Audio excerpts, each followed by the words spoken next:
yang sekarang makin bias kemana-mana tentang kematian almarhumah Vina dan almarhum Eki yang dinilai tidak wajar.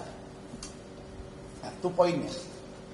Jadi kami tidak dalam rangka menyudutkan siapapun. Radlofong yang saya pimpin di samping membantu pihak kepolisian juga mendorong pihak kejaksaan untuk juga memantau kasus ini. Begitu juga dengan pengadilan. Karena ini sudah berjalan dari proses penyidikan sampai penuntutan sampai dengan putusan. Artinya instrumen penegakan hukum Indonesia terhadap 2 orang warga negara Indonesia yang meninggal tidak wajar ini sudah berjalan. Ada fungsi pembelaan hukum, pendampingan, ada lawyer yang bernama Saudara Yosi, ada kepolisian yang sudah memeriksa dan melakukan pemberkasan. Ada jaksa yang sudah juga melakukan fungsi pra-adjudikasi bersama-sama, memeriksa berkas, penyidikan dan penuntutan.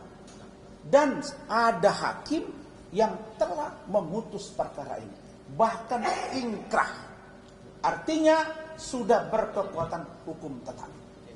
Jadi posisi ini harus saya jelaskan bahwa sebagai seorang praktisi, posisi saya juga adalah hari ini sebagai kuasa hukum dari saudara Yosi. Kenapa beliau butuh kuasa hukum? Pertama, Yosi mengatakan kepada saya, "Bang, saya ingin meluruskan.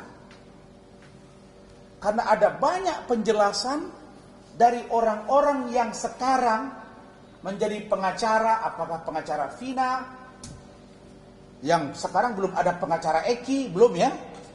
Kemudian dari pengacaranya Saka, dari pengacaranya Peggy, yang menurut penjelasan saudara Yosi banyak yang harus diluruskan. Dan kalau itu dibiarkan, dia akan berimplikasi makin rumit, runyam. Dan karena itu kita cinta Indonesia, maka kita ingin meluruskan ini. Karena itu beliau khawatir jangan sampai besok statement beliau ini akan dijadikan orang untuk satu, menekan dia secara pribadi dan keluarganya, dan atau hal-hal yang lain. Maka beliau bilang, "Bang, saya tolong fasilitasi untuk saya preskon, dan saya juga minta abang sebagai kuasa hukum saya." Begitu Adinda ya? Betul ya, ini fakta nih. Jangan kejadian kayak yang kemarin-kemarin gitu. Oke. Berikutnya, saudara-saudara, bahwa penjelasan setelah disampaikan oleh saudara atau Adinda Yosi ini, saya akan coba nanti mempertajam untuk substansinya bisa lebih membantu keterangan dari Adinda Yosi. Dan saya percaya hari ini Bapak Presiden, Pak Jokowi, Bapak Wakil Presiden, Pak Kapolri, Pak Jaksa Agung, sampai para hakim Mahkamah Agung pasti menyaksikan kasus ini. Apalagi ada perintah sudah dari Bapak Presiden, usut sampai tuntas. Itu poin pertama yang akan dijelaskan oleh saudara Yosi. Poin yang kedua, sesuai dengan undangan saya akan menjelaskan tentang benar nggak sih keterlibatan anak jenderal. Ini kami lakukan berdasarkan penelusuran. Wajar dong saya melakukan penelusuran karena saya praktisi hukum, saya punya tim, dan saya sering diminta pendapat oleh media. Jadi kalau saya tampil, saya mesti punya data. Karena praktisi hukum harus mendalami seluruh data secara komprehensif, bukan sepihak. Nah, karena itu maka saya akan menjelaskan berdasarkan penelusuran kami, apakah benar ada anak jenderal yang terlibat dalam persoalan ini? Apakah benar ada cucu jenderal yang terlibat dalam persoalan ini? Apakah benar ada anak bupati di salah satu kabupaten kota di Jawa Barat yang terlibat dalam persoalan ini? Berdasarkan tracking kami, nanti saya akan jelaskan. Itu 2 poin yang kedua. Ini namanya bantu penegak hukum. Jangan lu ngomong di luaran jadi bias kemana-mana. Nah, setahu saya, kata saudara Yosi, itu pengacara yang baru terkait dengan Vina itu belum ada pencabutan. Betul ya? Seperti apa nanti beliau akan jelaskan. Saya hanya menyampaikan. Tapi setahu saya, kata Rahmat, itu kalau masih ada kuasa yang lama, idealnya pengacara baru nanya dulu, dan itu adalah kode etik advokat. Nah, jadi jangan terlalu banyak nanti orang berpikir main ambil aja ini barang gitu. Poin 2 ya. Poin 3, berdasarkan penelusuran tim Ranlover dan kami juga menemukan fakta-fakta, data-data terbaru tentang sosok PS, tentang sosok orang tua PS. Bagaimana dia dalam kesehariannya, seperti apa dia, ini akan kami sampaikan. Tentulah semua ini saya frame sebagai orang hukum dalam rangka presumption of innocence, praduga tidak bersalah. Karena semuanya semua by proses untuk kebenarannya ada di pengadilan. Makanya menjadi aneh hari ini kalau putusan pengadilan justru melebar kemana-mana. Nah, untuk itu saya persilakan Adinda Yosi untuk menjelaskan secara detail, konkret, dan cepat untuk bisa nanti dicerna oleh seluruh masyarakat Indonesia dan luar negeri. Silakan. Assalamualaikum warahmatullahi wabarakatuh. Selamat sore.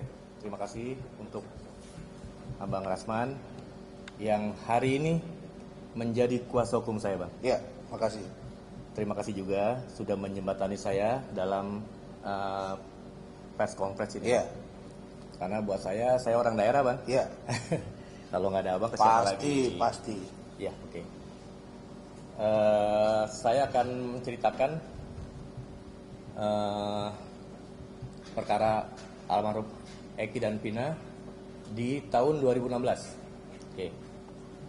Saya dikuasakan oleh orang tua almarhum Eki dan Vina di tanggal 19 September 2016. Saat itu bapaknya almarhum Eki dan bapaknya almarhum Vina datang pada saya, Bang, untuk tanda tangan kuasa. Bapak Eki diwakili oleh ayahnya. Tahun 2016, Bang. Iya. Iya.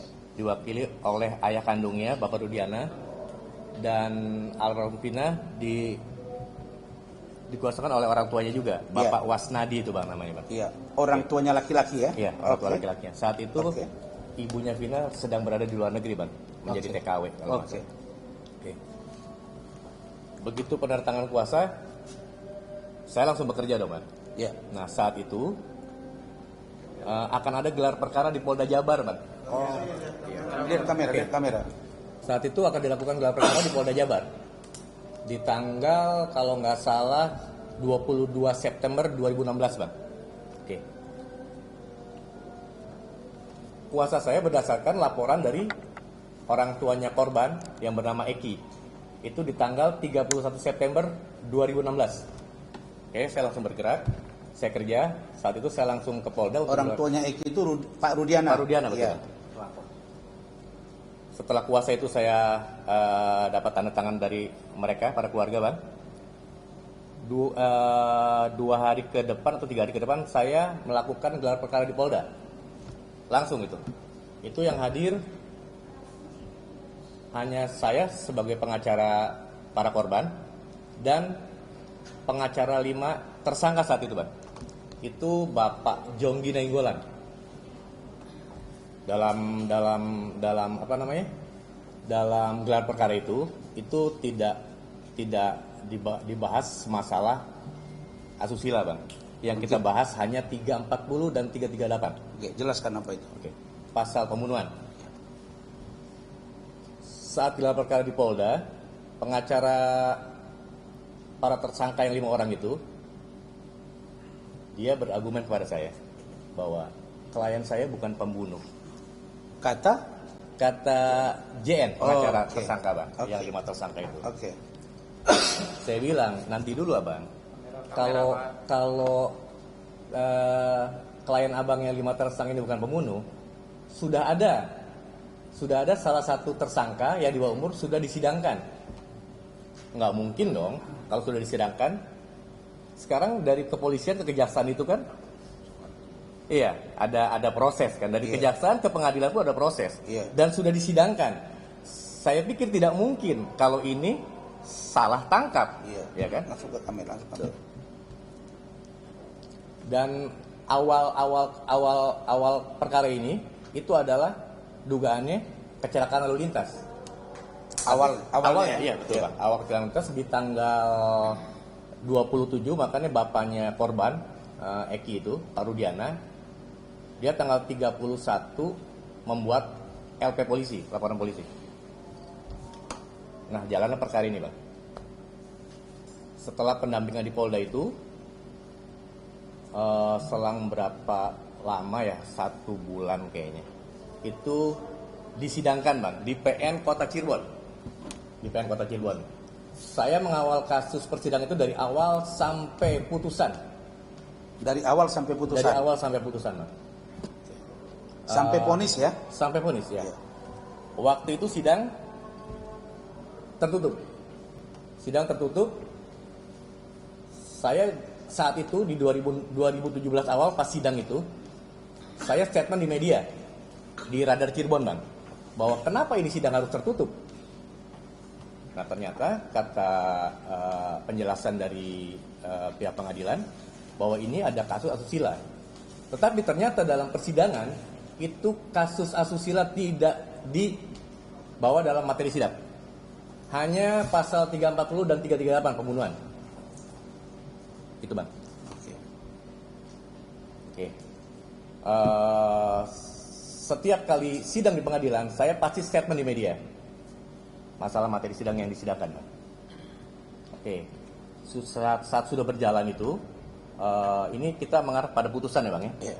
Setelah putusan dari pengadilan dari hakim itu, saya berbicara dengan pengacara Saka, anak yang di bawah umur, Oke, yang udah bebas. yang sekarang sudah Ya, bebas. ada ke depan kameranya. Iya. Oke. Dia itu kan vonis 8 tahun. Nah, saat vonis itu saya berbicara dengan pengacara Saka itu. Dia bilang, saya akan banding, Bang. Pengacaranya siapa namanya? Ibu Titin. Ibu Titin. Ya. Dia akan banding, silakan. Tapi bandingnya itu bukan masalah salah tangkap.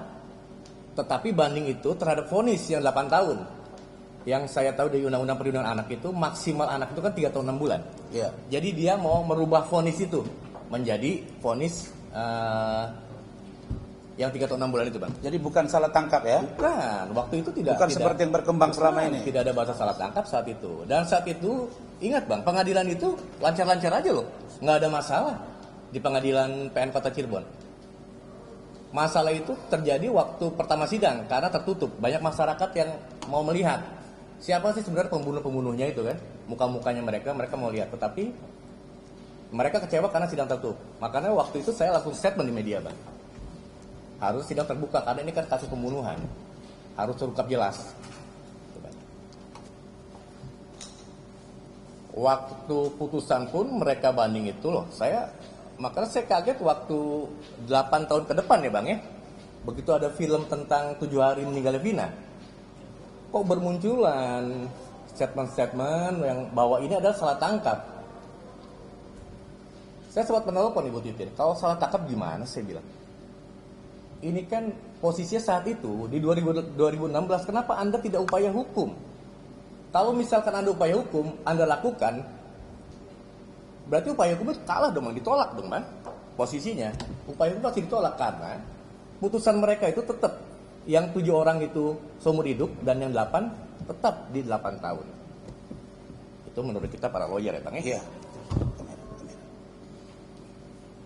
Mungkin itu aja Bang. Baik, pertanyaan saya supaya langsung kita di sini. Pada waktu itu 2016 itu berkas perkaranya itu ditarik ke Polda Jawa Barat. Polda Jabar. Polda Jabar.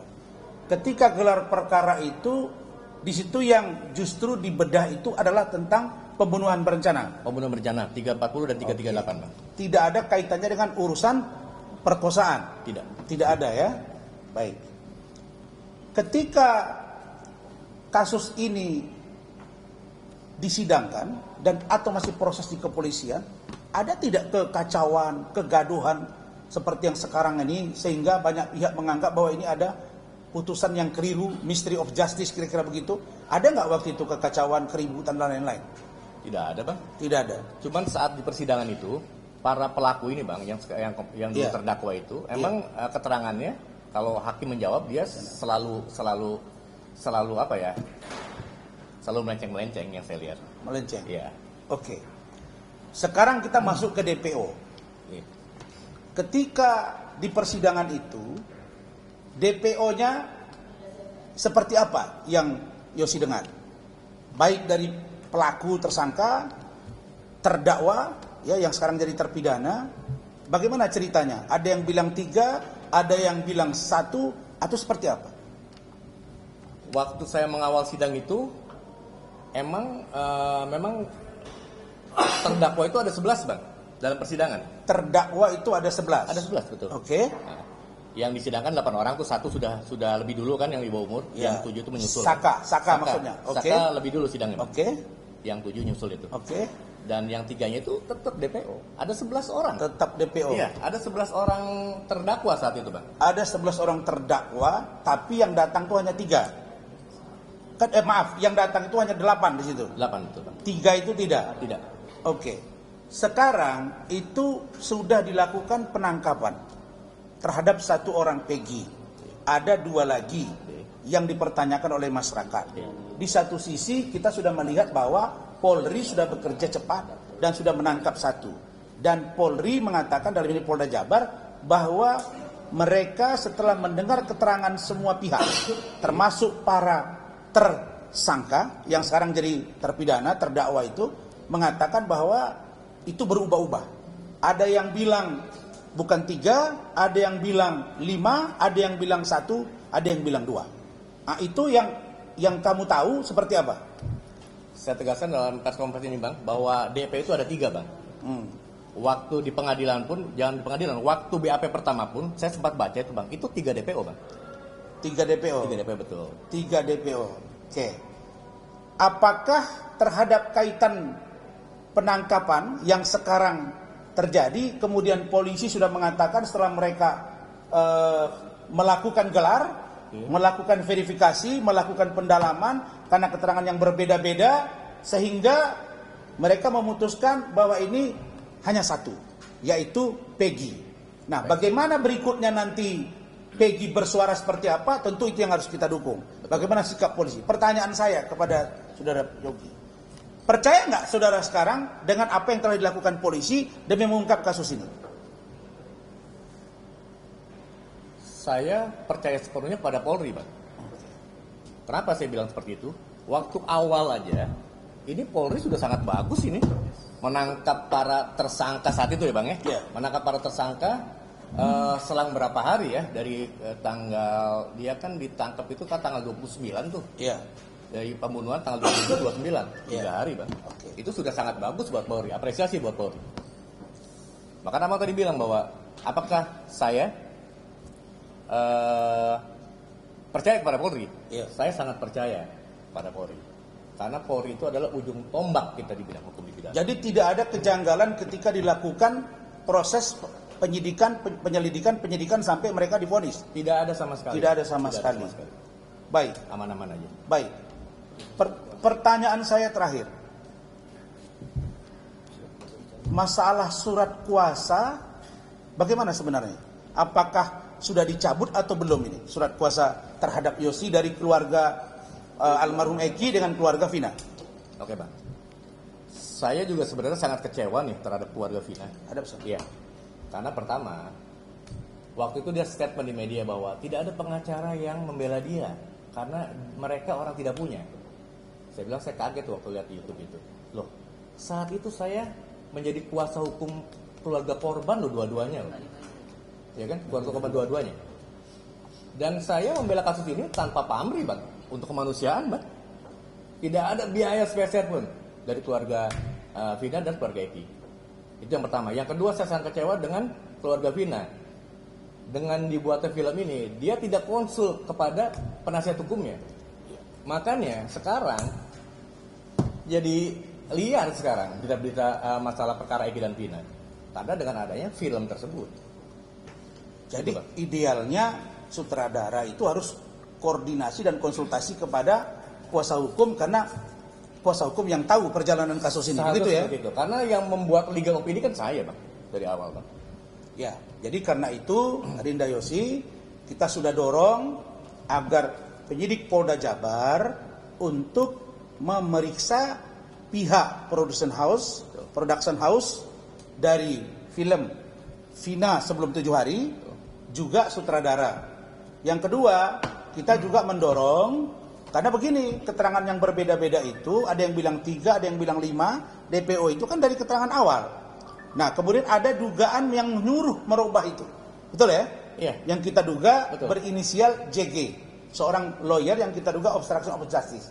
Karena itu, kita dorong Polda Jabar untuk memproses dan memeriksa dua orang tadi, ada PH dari film dan ada juga seorang lawyer. Kenapa? Supaya cerita 3 DPO ini terhenti.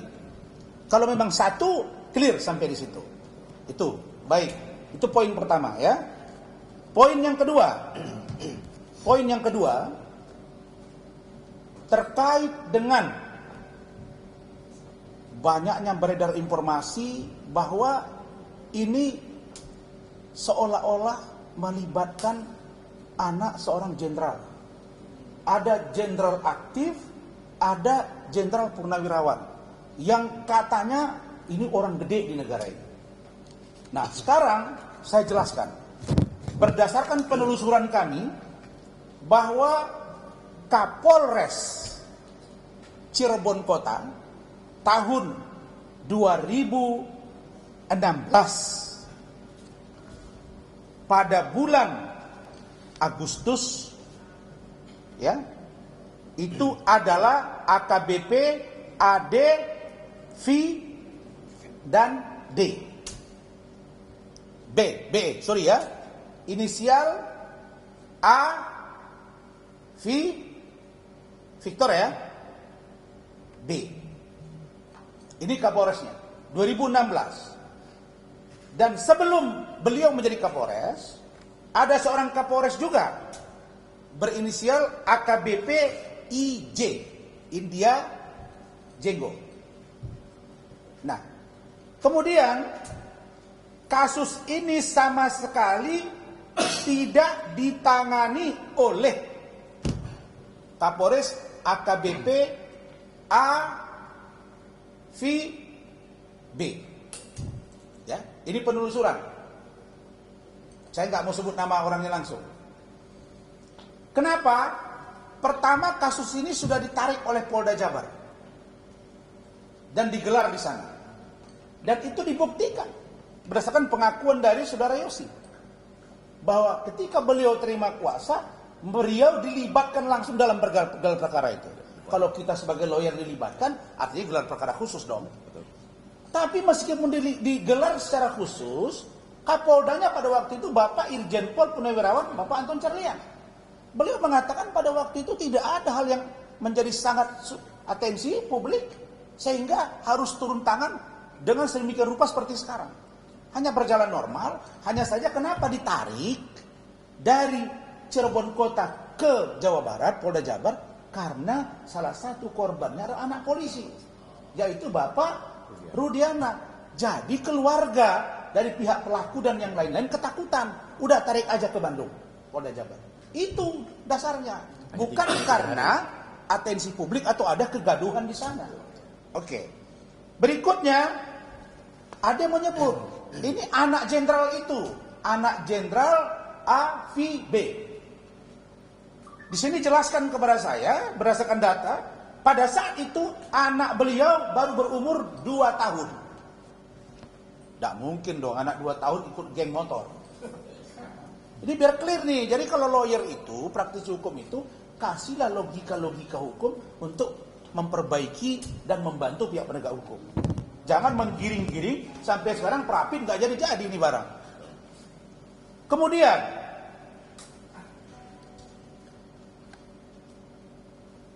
untuk salah seorang anak bupati, kan begitu kan?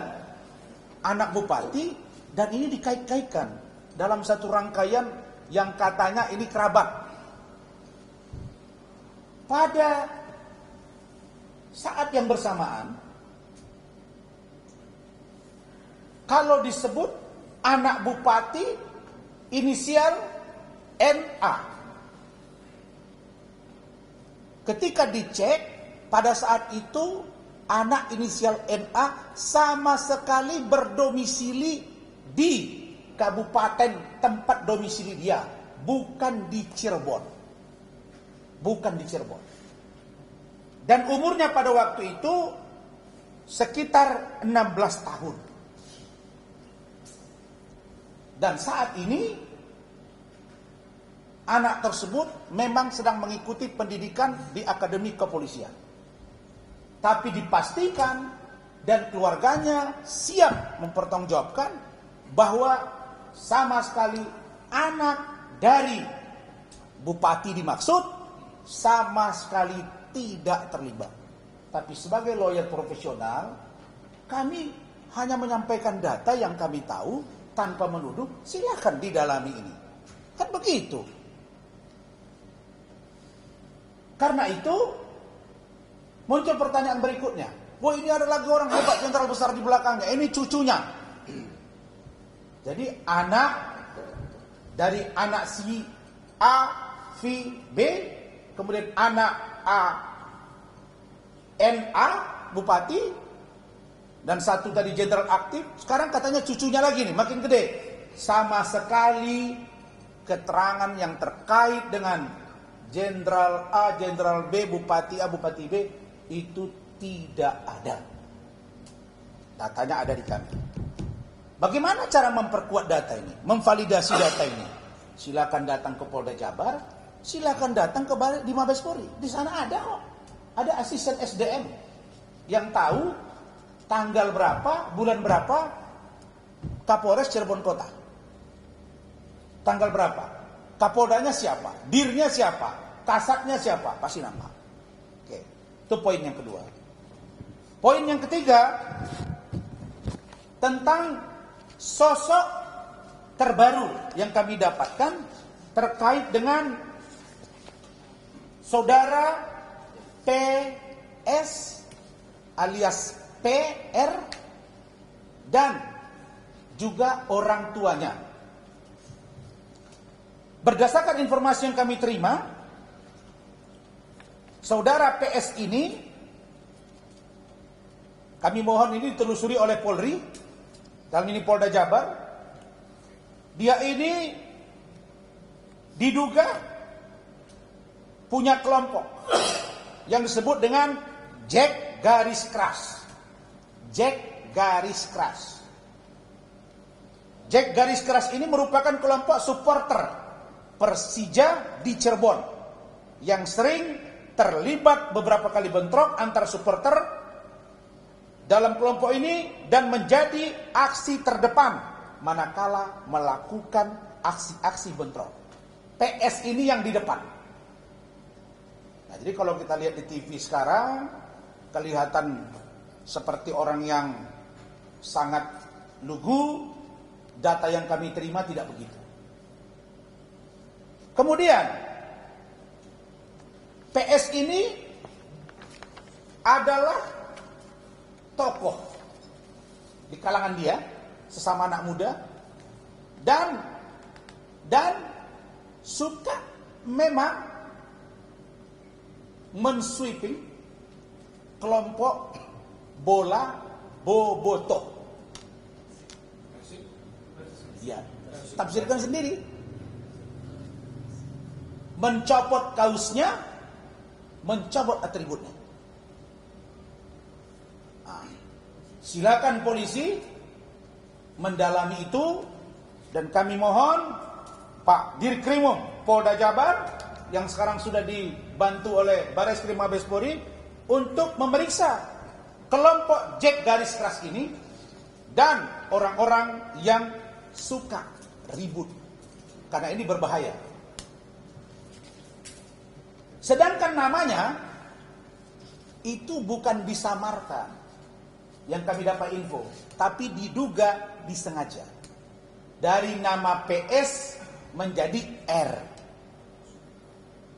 atau Robi. Ya. Kemudian dalam banyak hal yang kita periksa data-data, ini ada dugaan sengaja memendam dan tidak mau bicara, sehingga mendapat simpati publik. Nah, polisi yakin saya insya Allah akan bergerak. Selesai kita preskon ini, saya percaya Polri akan bergerak cepat untuk memproses ini. Itu tentang PS. Adapun tentang orang tuanya PS, dalam hal ini ayahnya. Ayahnya di Cirebon itu menggunakan nama Rudi Irawan. Rudi Irawan. Tapi di Bandung menggunakan nama A. Saprudi. A. Saprudi. Paham ya? Ini berubah-berubah ini. Kalau dulu kita dengar waktu teroris, itu kan banyak orang berubah-ubah nama ya.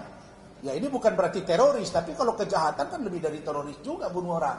Kita tidak menuduh siapapun. Tapi data yang kami punya ini nih, orang tuanya PS itu kalau di Bandung namanya Asap Rudi, kalau di Cirebon namanya Rudi Irawan. Pertanyaannya, apa sih motifnya ini kok tukar-tukar nama? Begitu juga dengan PS. Nah, kemudian kalau ini sengaja dibuat, maka melanggar Undang-Undang Kependudukan pasal 66. Saya bacakan ya.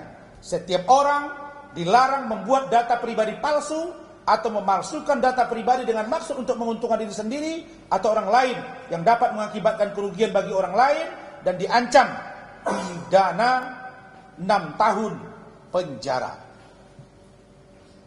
Saya mendorong agar penyidik Polda Jawa Barat, dalam hal ini Dirkrimum Polda Jabar, Bapak Kombes Surawan, untuk memeriksa saudara R.I. Rudi Irawan atau A. Saprudi atau ayah PS. Saya nggak ngerti yang mana yang benar ini. Tapi informasi yang kami dapat, beliau diduga ber-KTP ganda. Nah, ini akan terbuka tadi.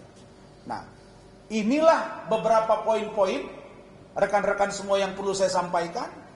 Saya berharap kalau ada kuasa hukum dari pihak Vina, yang dari sebelah ya, dari pihak Peggy dan lain-lain, tolonglah.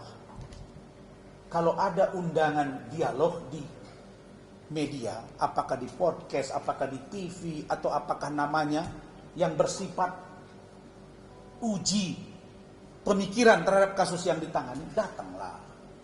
Jangan nggak datang. Jangan nggak datang. Karena menguji berkilaunya berlian yang di tangan saya, ini berlian ini, akan dilihat dari berlian tidak berkilau atau tidak otak saya. Saya kecil-kecil berliannya, tapi saya percaya, mari kita duduk untuk menguji sejauh mana berkilau cincinmu dan cincin saya, otakmu dan otak saya. Tapi dalam rangka membedah dan mencari solusi, memproses agar kasus Vina dan Eki bisa selesai. Ingat, suksesi proses pergantian kepemimpinan nasional Oktober. Bayangkan kalau ini tidak selesai, ini jadi hutang. hukum politik, hutang hukum dari Pak Jokowi, dan Pak Prabowo pasti juga tidak mau ada beban. Apalagi ini keberlanjutan. Saya percaya Pak Jaksa Agung pasti sudah bertindak benar dalam pengawasan. Saya tahu Pak Jaksa Agung orang jujur dan seluruhnya berjalan dengan benar. Hakim sudah berjalan dengan benar. Sekarang perlu diproses JN yang diduga mempengaruhi, merubah, menyuruh membuat keterangan berbeda. Yang kedua, bagaimana memeriksa PS secara utuh. Yang ketiga, orang tuanya. Dan yang terakhir, bagaimana kita meramu agar ini semua cepat selesai dengan baik. Barangkali itu dari saya, dan untuk penjelasan ini saya sampaikan. Dan ada yang mau sampaikan, Mak? Sedikit? Silakan, singkat ya. Baik, Assalamualaikum warahmatullahi wabarakatuh. Terima kasih Pak atas kesempatan yang diberikan kepada saya.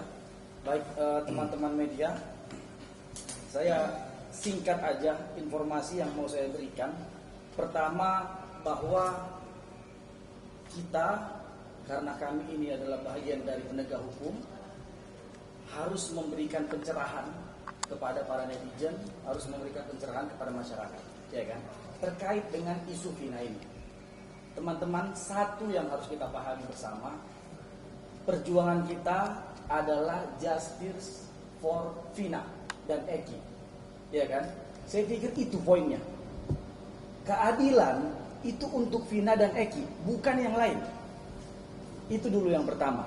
Lalu kemudian, apakah keadilan untuk Vina dan Eki ini sudah terwujudkan hari ini oleh penegakan hukum Indonesia? 80% sudah. Kenapa saya bilang 80% sudah? Karena 8 pelakunya sudah diadili. Dan ini sudah inkrah dan diputus oleh pengadilan. Dan dinyatakan secara sah dan meyakinkan mereka melakukan bersalah atas perbuatan pembunuhan berencana dan juga pemerkosaan. Kalau saya baca di putusan, ada perbuatan pemerkosaannya. Apa yang mendalilkan atau meyakinkan hakim kenapa ada pemerkosaan di sini? Karena di dalam mohon maaf agak vulgar, vagina Vina itu terdapat sperma. Dan ini berdasarkan alat bukti surat forensik. Itu kenapa sampai kadar situ. Baru kemudian teman-teman, perihal dengan Peggy hari ini, saya pikir kita harus melihat ini secara fakta. Apakah ada kriminalisasi terhadap Peggy? Ya kan? Jangan terburu-buru kita menyimpulkan. Yang dikatakan kriminalisasi adalah ketika seseorang dipersangkakan, kriminalisasi terhadap dia, itu misalnya dia tidak diperbolehkan didampingi oleh pengacara. Itu yang pertama. Kedua, dia tidak diperbolehkan menghadirkan saksi ada cara. Ini yang dikriminalisasi sebenarnya itu kantor hukum kami. Saya boleh sebutkan Pak Rasman sebenarnya yang dikriminalisasi. Dalam beberapa perkara, kami tidak diperbolehkan menghadirkan saksi ada cara. Sampai pada akhirnya Pak Rasman tersangka. Ini yang namanya kriminalisasi terhadap seseorang yang disangkakan untuk melakukan perbuatan gitu. Tetapi terhadap Eki, dia hari ini berdasarkan informasi yang kami himpun, 68 pengacara sudah mendampingi dia. Artinya apa? Penyidik hari ini sangat fair. Penyidik memberikan ruang pembelaan kepada Peggy untuk membuktikan apakah benar dia yang disangkakan terhadap pembunuhan Eki dan juga Vina. Kan begitu. Kemudian ruang terhadap orang salah tangkap itu secara hukum ada. Ada yang namanya pra-peradilan. Silahkan pihak kuasa hukumnya 68 orang tadi, saya pikir yang namanya pengacara membuat permohonan pra-peradilan 1 hari pun tidak sampai. Saya pikir itu. Kalau memang secara fakta bisa dibuktikan bahwa dia bukanlah orang yang harusnya disangkakan terhadap perbuatan ini, atau ada secara maladministrasi yang dilakukan oleh penyidik salah dalam proses penetapan tersangkanya. Kan ini ruangnya. Tetapi apakah dia pelaku atau tidak, itu tidak bisa diajukan dalam pra-peradilan karena ini masuk ke dalam pokok perkara. Ini pembuktiannya pada persidangan. Artinya, silahkan mereka hadirkan saksi-saksi adicat mereka untuk membuktikan apakah ini dia terbukti bersalah atau tidak. Yang kemudian semuanya kita harus fair. Kita serahkan kepada hakim yang menentukan apakah dia bersalah atau tidak.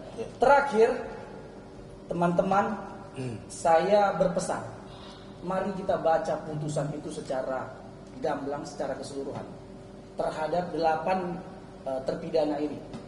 Kenapa saya bilang kita harus membaca putusan itu? Di dalam putusan itu, para pelaku ini semua memang sangat-sangat tidak kooperatif. Tidak ada satupun para pelaku yang mengakui perbuatannya. Dihubungkan dengan putusan tadi yang sudah ingkrah, padahal mereka jelas melakukan bersalah. Kan begitu. Saya khawatir ini juga lah yang digunakan oleh Peggy untuk menutupi perbuatannya begitu. Makanya kita hari ini harus berada pada posisi yang fair. Biarkan ini berjalan sampai pada waktunya nanti akan diputuskan. Saya pikir itu, Pak. Baik, terima kasih. Jadi closing statementnya, sebelum ada pertanyaan jika ada, tadi jelas penjelasan dari Saudara Yosi bahwa kuasa hukum Saka, anak di bawah umur yang divonis 8 tahun itu, dia bukan melakukan upaya hukum protes misalnya karena kasus apa? Karena salah tangkap. Tapi karena dia keberatan dengan vonis. Ini berbeda nih dengan keterangan dia kemarin di TV atau di media online yang lain atau cetak. Nah, jadi kalau udah begini, ada pengacara yang kita duga melakukan obstruction of justice, bisa saja kalau memang perlu periksa ini si pengacara yang mengatakan bahwa dia sudah komplain, dia sudah lakukan upaya hukum untuk Saka. Berikutnya terhadap apa yang disampaikan Saudara Rahmat tadi, bahwa 3 DPO dari keterangan yang berbeda-beda, jangankan penyidik, Anda pun puyeng itu. Ada 8 pelaku. Kemudian diperiksa. Mereka bilang, enggak, bukan 3 lagi, tapi 5. Tanya lagi yang lain, enggak, 3, enggak, 2. Terus mana yang benar? Itulah tugas. Jadi, apa yang dilakukan Polri itu sudah tindakan cepat. Dan dulu 8 tahun tidak ditangkap. Disalahkan polisinya. Sekarang ditangkap, dibilang kecepatan. Mana yang benar ini? Maksud saya, mbok kalau bela klien, tengah-tengah lah, walaupun membela haknya. Itu dari kami. Adapun tentang saya, yang dibilang Rahmat, itu begini. Kita mengalami banyak hal dalam laporan polisi. Tapi dalam beberapa media saya katakan, saya melakukan upaya hukum penyelesaian ke dalam. Propam, Irwasum, Wasidik, kemudian Paminal, dan semua dijawab. Dan itu sudah berguguran satu persatu. Karena itu saya katakan bahwa Polri, saya percaya menjalankan tugas dengan presisi, kejaksaan sudah menjalankan tugas penuntutan dengan benar, hakim telah menilai. Tetapi tentang figur Peggy silakan diikuti bersama-sama. Itu yang saya dapatkan, baik data maupun komunikasi langsung. Kenapa? Karena saya nggak mau salah berbicara, karena saya melulu nanti membela satu pihak, itu tidak fair. Semua pihak. Oke, terima kasih. Ada pertanyaan? Ya, silakan. Dari Kompas, Ya. Bang izin. Ada 3 pertanyaan untuk Bang Rasman dan juga Bang Yosi. Pada kemarin sempat ada Irjen Pol Purnawirawan, mantan Kapolda Bandung, Dr. Carlian, mengatakan bahwa kasus ini karena tidak menimbulkan intrik, itu sebenarnya diurus oleh dari Polres Cirebon, bukan langsung ke Polda Jabar. Dari pengalaman ini kan agak berbeda nih Bang, antara dari yang disampaikan oleh Bang Yosi dan juga Kapolda yang langsung waktu itu mengurus kasus ini. Nah, bisa dijelaskan Bang. Terus yang kedua terkait dengan ini waktu 2017 putusan itu kan memang sampai saat itu ada 3 DPO. Abang pun waktu itu juga memang menjadi pengacara waktu itu. Nah, Bang, bagaimana bisa menjelaskan bahwa ini, karena ini protes netizen juga, ada juga masyarakat dan segala macam mempertanyakan terkait amar putusan dan kredibilitas Polri sebenarnya, terkait bahwa kok bisa dari 3 DPO setelah kasus ini bergulir kembali 8 tahun menjadi 2. Apakah mungkin sebenarnya, apakah ini bisa dibilang karena protes ini mempertanyakan integritas Polri dan segala macam, karena dari yang sebelumnya Abang pun juga mengikuti amar putusan itu ada 3 DPO tapi sekarang menjadi 1 saja. Dan yang ketiga terkait dengan Abang tadi, investigasi Abang yang lakukan ke PS, terkait dengan bagaimana beliau adalah dari investigasi Abang menjadi anggota dari garis keras itu. Kalau dihubungkan dengan kasus ini sebenarnya apa yang mau Abang sampaikan sebenarnya? Itu sih Bang 3 pertanyaan. Baik, terima kasih. Saya jawab dulu ya, baru nanti tambahkan. Mengenai Pak Anton Carlyan, saya pun baru-baru ini tampil bareng dengan beliau. Dan gelar perkara dari Polres itu selalunya ke Polda. Oke? Dan setelah digelar itu dilanjutkan kembali persidangannya dan penanganannya di Polres. Dan itu sidangnya di PM Kota Cirebon Kota atau Kota Cirebon. Karena di Cirebon itu saya sering sidang ke sana berbulan-bulan, ada 2 Polres. Cirebon Kota dan Kota Cirebon. Satu di Sumber, ibu kotanya, satu lagi di Cirebon. Nah, itu ya. Jadi kasus itu memang tidak mendapat atensi. Sehingga Pak Anton mengatakan bahwa kalau tidak mendapat atensi, biasa saja, ya paling kami melakukan fungsi supervisi. Nah, kenapa? Karena kalau semua LP dilapor ke Kapolda, terus ditangani lewat Kapolda, apa tugas Kapolres? Dan normal-normal aja. Kita mau gambarkan bahwa pada waktu itu semuanya normal. Oke. Yang kedua terkait dengan apa tadi? Yang kedua? Terkait dengan penghapusan 2 DPO itu. Bukan penghapusan. Saya sudah cross check ke Polda Jabar bahwa mereka tidak menghapus 2 DPO. Tapi mereka setelah melakukan gelar, memeriksa para terdakwa, terpidana ini, dan akhirnya berdasarkan keterangan yang berbelit-belit, mereka kan punya cara menilai. Mereka memutuskan, mendekat ke satu nama, itulah Peggy. Paham? Nah, maka untuk membuktikan situasi ini, tentu polisi punya cara untuk menguji apakah dengan menggunakan teknologi dan lain-lain, itu kita serahkan kepada Polda. Tentulah Polda tidak sembarangan bicara itu, karena pertaruhannya jabatan, karir, dan institusi juga rakyat Indonesia. Apalagi Presiden sudah turun tangan. Oke. Yang ketiga, tentang PS. Saya nggak sebut Peggy kan, saya sebut PS ini. Nah, PS kan bisa PlayStation. PS, berdasarkan data yang kami sampaikan, bahwa dia ini punya kegiatan ini. Kan begitu tadi. Katakanlah dia itu jackmania garis keras, suka cabut atribut, kalau ribut di depan. Kita mau menggambarkan bahwa kontraproduktif dengan keterangan pihak keluarga dia.